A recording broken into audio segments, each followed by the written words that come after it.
विश्वव्यापी कोरोना महामारी से वैसे तो दुनिया भर की अर्थव्यवस्था पटरी से उतर गई, वहीं लाखों लोग बेरोजगार हो गए। लेकिन कोरोना का सबसे ज्यादा असर स्कूली शिक्षा पर हुआ है। स्कूली शिक्षा के विषय को लेकर मध्य प्रदेश सरकार ने क्या योजना बनाई है, इसके लिए हमारे शुजालपुर सहयोगी दीपक सक्सेना ने स्कूल राज्य शिक्षा मंत्री इंदर सिंह परमार से खास बातचीत की, जिसमें उन्होंने शिक्षा के साथ साथ किसान आंदोलन और नगरीय निकाय चुनाव पर बेबाक बातचीत की। हमारे साथ हैं मध्य प्रदेश शासन के राज्य शिक्षा मंत्री श्री इंदर सिंह परमार। हम उनसे विभिन्न बातों पर चर्चा करेंगे, जिसमें शहर के विकास, साथ में वर्तमान शिक्षा के हालात। भाई साहब नमस्कार। खबर मध्य प्रदेश का आशय है कि आज आपके की बातों को वो मध्य प्रदेश में उसका प्रसारण हो कि वर्तमान में अभी कोरोना से हम फ्री हुए हैं और स्कूल के साथ में सभी लगभग पटरी पर ट्रेन लौट रही है। क्या व्यवस्था आगे के लिए शिक्षा के लिए रहेगी? हम सब जानते हैं कि पूरे देश में कोरोना का प्रभाव था, शिक्षा क्षेत्र भी उससे अछूता नहीं रहा है। और मैं तो कहूँगा कि सबसे ज़्यादा शिक्षा ही प्रभावित हुई है, क्योंकि 1 से 8वीं तक के जो बच्चे हैं विशेष करके वो बहुत कम उम्र के होते हैं और उनके जीवन के साथ किसी प्रकार के रिस्क नहीं ली जा सकती थी, इसलिए सबसे ज़्यादा शिक्षा उनकी प्रभावित हुई है। कॉलेज के विद्यार्थी और हायर सेकेंडरी के विद्यार्थी तो थोड़ा बहुत वो स्कूल आना जाना करके शिक्षक के पास में जाना ऐसा सब किया था, लेकिन फिर भी मध्य प्रदेश में हमने कई सारे प्रयोग किए हैं। ऑनलाइन परीक्षा की छूट देने का, ऑनलाइन पढ़ाई की सुविधा देने का काम किया है। टीवी के माध्यम से, स्मार्टफोन के माध्यम से, व्हाट्सएप के माध्यम से, ऐसे अलग अलग प्रकार के विकल्प हमने दिए थे। छोटे बच्चों के लिए भी हमने, जो अभिभावक शिक्षित है, घर में पढ़ा सकते अपने बच्चों को, उनको कहा कि अपना घर अपना विद्यालय ये नाम दे करके हमने उनको भी प्रेरित करने का काम किया। हमारे शिक्षकों ने प्रेरित करने का काम किया। लेकिन बहुत बड़ा तबका ऐसा था जिसके पास साधन नहीं थे, स्मार्टफोन नहीं थे, टीवी घर में नहीं थी। ऐसे सुविधाहीन जो बच्चे थे, जिनके अभिभावक शिक्षित भी नहीं थे, पढ़ा भी नहीं सकते थे घर में, उनके लिए हमने शिक्षकों को कहा था कि आप वहाँ जाइए, मोहल्ले में क्लास लगाइए। और जहाँ पर कोरोना का प्रभाव नहीं था वहाँ भी हमारे शिक्षकों ने ऐसी क्लासेस संचालित करके और शिक्षा की निरंतरता को जारी रखा गया है। अब क्योंकि परीक्षा आने वाली है, ऐसे समय में हमने निर्णय किया 9th से 12th तक के विद्यालयों को हमने खोलने का निर्णय किया और 10वीं और 12वीं की परीक्षाएं बोर्ड के द्वारा संचालित करने का निर्णय किया। मूल्यांकन करने की पद्धति में बदलाव किया है। हम प्रोजेक्ट आधारित मूल्यांकन पद्धति अपना रहे हैं, जिसके आधार पर विद्यार्थी का आकलन किया जा सके और उसको अगली कक्षा में प्रवेश दिया जा सके। क्योंकि अभी भी 1 से 8वीं तक के स्कूल खोलना रिस्क है।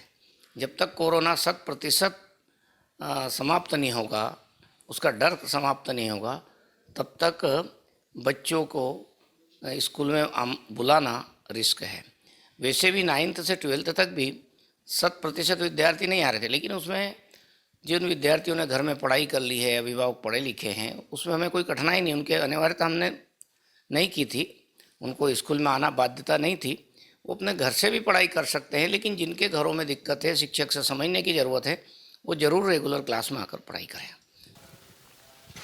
वर्तमान में एक जो तकनीकी कहीं ना कहीं एक कमी जो देखी जा रही है वो ये कि कुछ ड्रॉप आउट बच्चियाँ, विशेषकर छात्रावास में जो आके स्कूल जाती थी, स्कूल तो खुले लेकिन छात्रावास अभी नहीं खुले हैं, तो क्या व्यवस्था है इसके लिए? छात्रावास ना तो ट्राइबल के खोल पाए हैं हम, ना ही हमारे खोल पाए, और इसलिए नहीं खोल पाए छात्रावास क्योंकि बच्चियाँ या बच्चे एक साथ रहते हैं, उसमें कोरोना बढ़ने का ज़्यादा खतरा रहता है, और इसलिए सावधानी के तौर पे अभी हमने उसको बंद करने का ही निर्णय किया है। आगे जैसी भी परिस्थिति बनेगी वैसा निर्णय उसके बारे में आगे विचार विमर्श करके करेंगे। भाई साहब, निश्चित इस घातक बीमारी का हल निकला, हमारे वैज्ञानिकों ने दवाई ढूंढी, लेकिन कांग्रेस इस पर कह रही है कि ये तो भारतीय जनता पार्टी की वैक्सीन है, हम नहीं लगवाएंगे। देखो, ऐसा है, कांग्रेस का स्वभाव तो ऐसा हो गया है, जब यह देश कोई उपलब्धि हासिल करता है, चाहे युद्ध के मैदान में हासिल करता हो या परमाणु परीक्षण को लेकर के कोई उपलब्धि हासिल करता है या अन्य प्रकार की कोई उपलब्धि हासिल करता है, कांग्रेस हमेशा विपरीत दिशा में जाती है। वो राष्ट्र की धारा को, राष्ट्र की पहचान, जो है उसको नहीं कर पा रही है, और इसी कारण कांग्रेस का धीरे धीरे देश से पतन हो रहा है। भाई साहब, निश्चित आपका पारिवारिक बैकग्राउंड भी खेती से जुड़ा हुआ है। किसान आंदोलन को लेके आखिर ऐसी क्या तकनीकी कमी है जिसमें दोनों के बीच में सामंजस्य नहीं बैठ पा रहा है? नहीं, देखिए, किसान आंदोलन जिन राज्यों से प्रारंभ हुआ है और जहाँ के लोग आंदोलन कर रहे हैं, मैं एक उदाहरण दे रहा हूँ। एपीएमसी को लेकर के जो लोग आंदोलन कर रहे हैं कि समाप्त हो जाएगी, हमारी सरकार ने उसको समाप्त करने का नहीं, केवल उसमें सुधार करते हुए और विकल्प दिए हैं।